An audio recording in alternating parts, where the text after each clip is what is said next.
Nah, kalau untuk obat-obatannya sendiri, untuk pengendalian hama kita menggunakan dencis sampai 6 bulan untuk tumbuh dan kita bisa panen.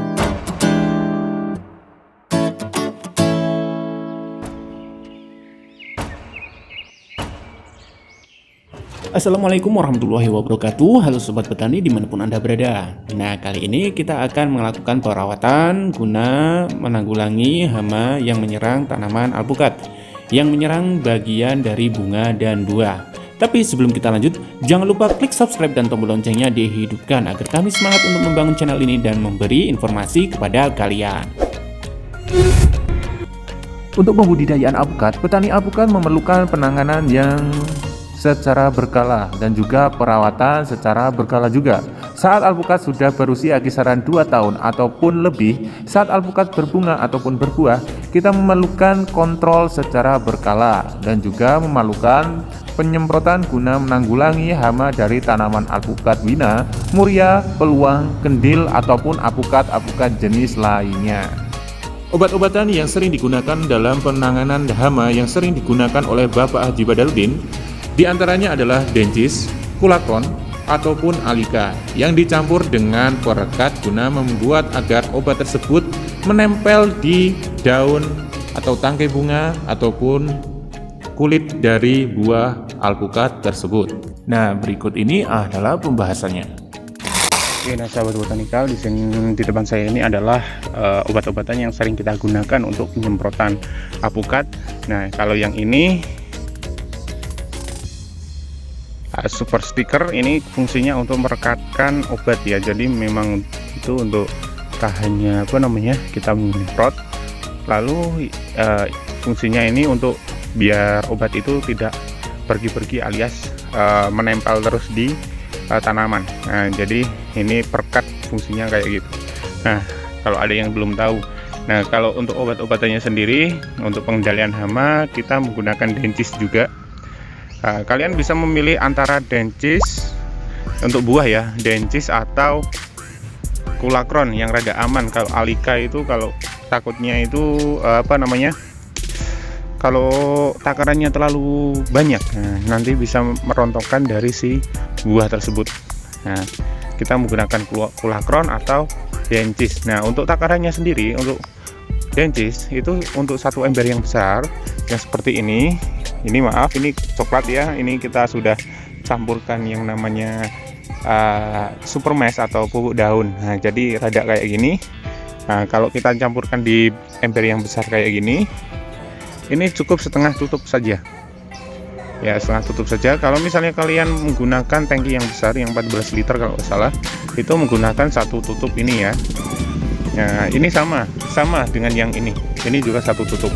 Nah, tapi kalau kalian menggunakan perekat, ini 2 kalinya obat. Jadi kalau ini setengah tutup, pasti inilah satu tutup. Nah, seperti itu. Oke, nah ini di kebun alpukat kita pilih untuk penyemprotan yang masih pentil-pentil kecil ya, dan juga ya resi yang rada besar juga nggak apa-apa, disemprot aja biar nanti aman, tidak gugur. Jadi untuk perlindungan dari hama, karena dari pentil, kalau pentil ya sebesar telur itu masih bisa diserang sama hama yang seperti hama ulat. Hama ulatnya itu nanti masuk ke dalam alpukat, jadi memang masuk ke dalam terus rusak alpukat itu. Jadi alpukat yang ada di sana itu jadinya gugur, jadi gogrok gitu loh. Nah, untuk penanganannya kita cuman melakukan penyemprotan dengan pestisida yang tadi kita campur. Seperti halnya kalian bisa menggunakan alika kalau ingin ya, tapi saya beritahu untuk negatifnya.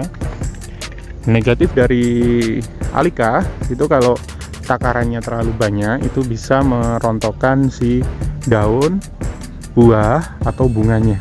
Jadi harus sesuai takaran, jangan melebihi takaran ya.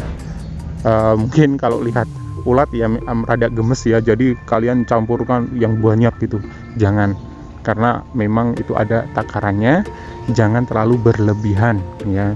Kita melakukan penyemprotan saja ya, seperti yang ada di sana. Nah, itu alpukatnya sudah sebesar telur ya. Nah, kita cuman cari-cari aja yang memang itu alpukatnya perlu disemprot aja. ini hanya untuk perlindungan saja. Nah, ini salah satu dari buah peluang. Ya, di sini sudah kita semprot dan juga sudah kita kasih kalsium. Oh iya, jenis kalsium ada dua ya, yang satu bubuk, yang satu cair. Nah, kalian pingin yang mana terserah, itu sama aja. Jadi kesukaan aja.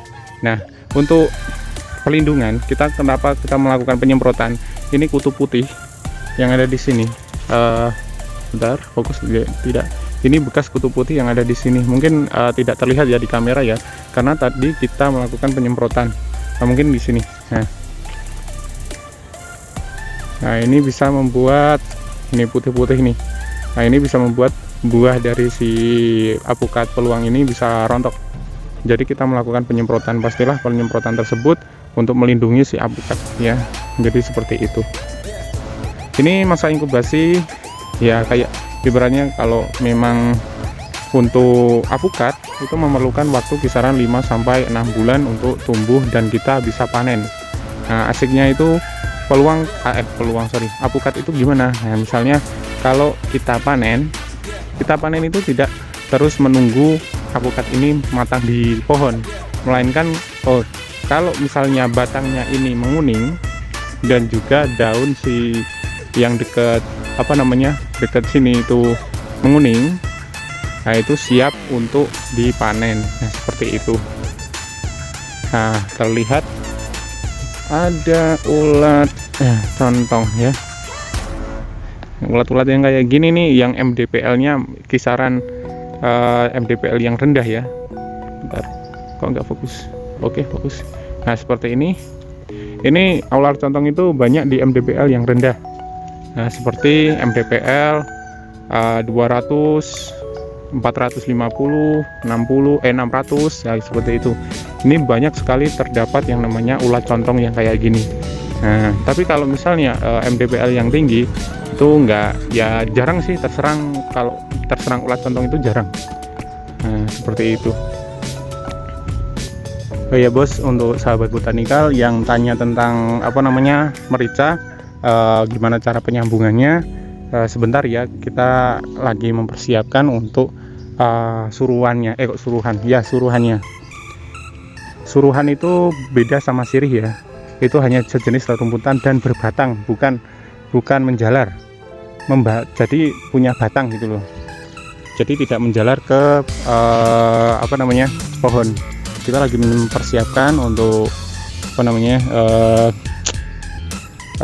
tanaman bawahnya gitu. Kalau sudah ready, nanti kita sambung dan kita akan tunjukkan kepada kalian, karena memang untuk dipelajari itu memang bagus, karena dari si merica tersebut itu besar-besar dan berat-berat, dan juga untuk ketahanan dari si mericanya juga terlampau ya panjang umurnya gitu.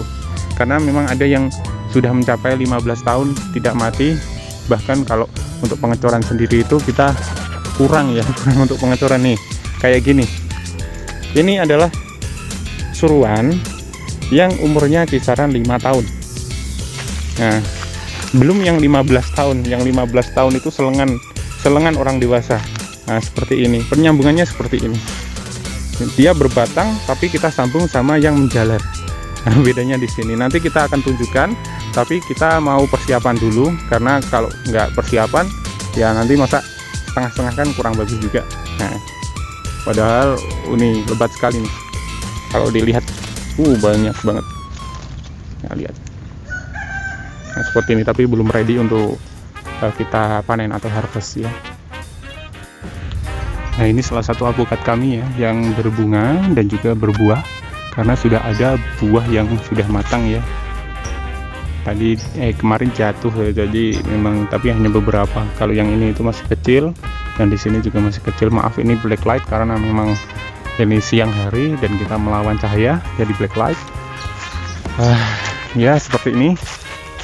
Ya, kita melakukan penyiraman dan juga penyemprotan untuk untuk menjaga agar tanaman tersebut sehat. Nah, alhamdulillah, dan juga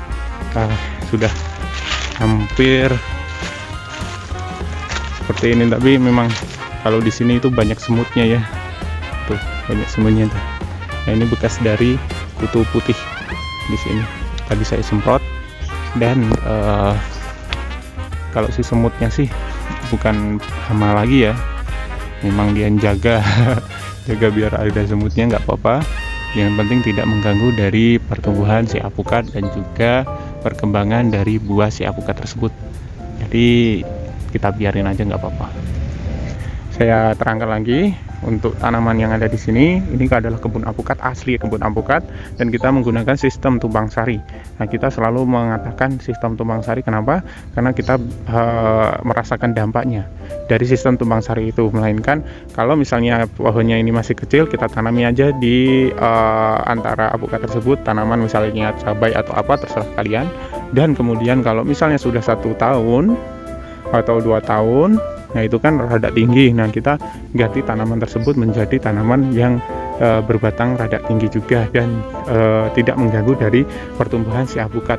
Tapi kalau memang si apukat tersebut itu pertumbuhannya sangat bagus sekali, besar, membuyung ke atas, tinggi, nah kita utamakan yang apukat saja. Nah tapi kalau misalnya ini bisa jadi choice ya, kita bisa menanam nanas di bawah pohon apukat. Karena nanas sendiri kita merasakan itu kalau nanas tidak mengganggu pertumbuhan dari si apukat tersebut, toh juga si apukat tidak mengganggu dari pertumbuhan si nanas. Jadi kita bisa melihat, kita akan mencontohkan, kita akan membuktikannya.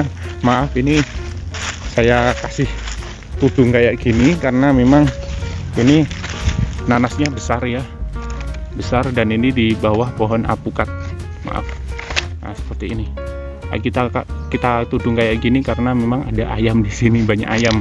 Nanti kalau nggak diginikan, kelihatan kuning, ditotol deh sama ayamnya. Jadi ayamnya makan nanas. Jadi saya lindungin seperti ini, seperti itu. Ini jadi mungkin bisa jadi contoh. Kalau misalnya mau dicontoh silahkan. Karena kami di bawah pohon apukat kami menanam nanas yang ada di sini, di lahan sini nanas, di sana nanas, di sini juga nanas, dan di sana nanas yang sudah berbuah tapi masih masih muda. Jadi nggak usah ditudungin, nggak apa-apa. Yang kita khawatirkan itu yang sudah besar dan mau menguning. Nah itu jadi incaran para ayam yang ada di sini. Nah, tadi itu adalah pembahasan kami. Gimana menurut kalian? Jangan lupa klik subscribe, komen, dan bagikan ke temanmu agar temanmu tahu apa yang kamu tahu. Dan jangan lupa kunjungi juga channel kami di sini. Akhir kata, apabila ada kekurangan mohon maaf, dan wassalamualaikum warahmatullahi wabarakatuh, dan salam botanikal.